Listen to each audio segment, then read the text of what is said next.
পূর্ব postpartum haemorrhage সম্পর্কে। এটি এক ধরনের কমপ্লিকেশন থার্ড স্টেজ লেবারের। পোস্টপার্টাম হেমারেজ বা পিপিএইচ কাকে বলা হয় না, এক্সেসিভ ব্লিডিং ফলোয়িং ডেলিভারি।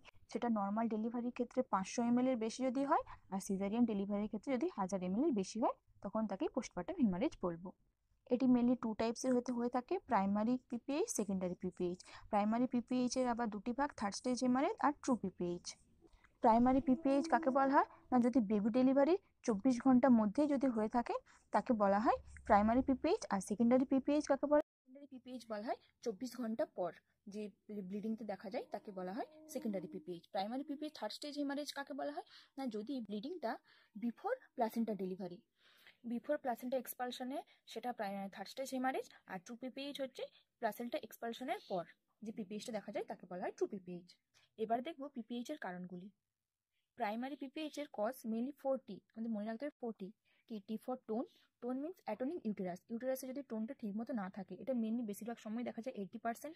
দেন টিস্যু, টি রিটেন টিস্যু, যদি প্লাসেন্টার কোনো টিস্যু বা অন্য কোনো টিস্যু যদি ইউটেরাসের মধ্যে রয়ে যায় সেক্ষেত্রেও পিপিএইচ দেখা যাবে।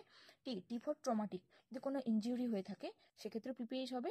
And T for blood coagulopathy, যদি থ্রম্বিনে কোনো প্রবলেম থাকে সেক্ষেত্রে আমাদের পিপিএইচ হয়ে থাকে। এবার দেখবো অ্যাটনিক ইউটেরাসের কারণগুলি কি কি। কি জন্য ইউটেরাসের টোনটা ঠিকমতো থাকে না, অ্যাটনিসিটি দেখা যায়।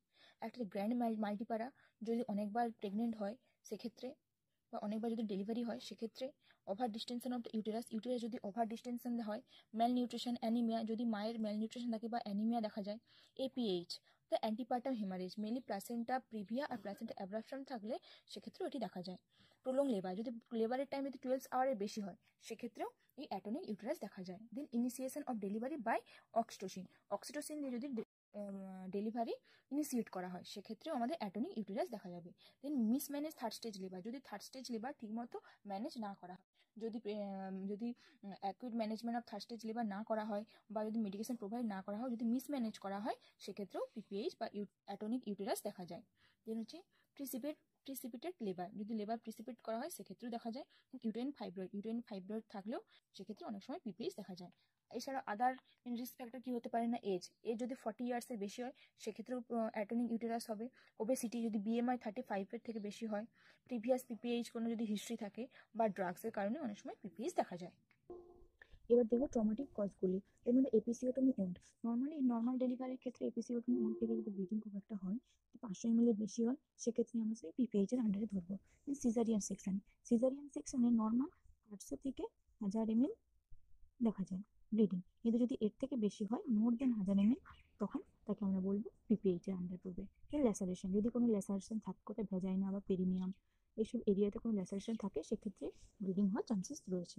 রিটেন টিস্যু, রিটেন টিস্যুর মধ্যে কি কি, বিটস অফ প্লাসেন্টার বিটস যদি কোনো রয়ে যায় ইউটেরাসের মধ্যে সেক্ষেত্রে খুব প্রচন্ড ব্লিডিং হবে আর পেন দেখা যাবে। কিন্তু ব্লাড ক্লট যদি রয়ে যায় কোনো ইউটেরাসের মধ্যে সেক্ষেত্রেও পিপিএইচ হওয়ার চান্সেস রয়েছে। দেখো থ্রম্বিন, যদি ব্লাড কোয়াগুলেট না হতে পারে তার কারণ কি কি হতে পারে না, ব্লাড কোয়াগুলেশন ডিসঅর্ডার, যদি মায়ের কোনো ব্লিডিং কোয়াগুলেশন ডিসঅর্ডার থাকে সেক্ষেত্রে, হেল্প সিনড্রোম যদি থাকে, বা থ্রম্বোসাইটোপিনিয়া পারপিউরা যদি থাকে, বা এছাড়াও যদি মায়ের সিভিয়ার প্রি এক্লাম্পসিয়া থাকে, বা কোনো অ্যামনিওটিক ফ্লুইড এম্বোলিজম থাকতে পারে, আইইউডি দেখা যেতে পারে, সেক্ষেত্রেও ব্লাড কোয়াগুলেট ঠিকমতো হতে পারে না। এটিও এক ধরনের পিপিএইচ এর কারণ হতে পারে।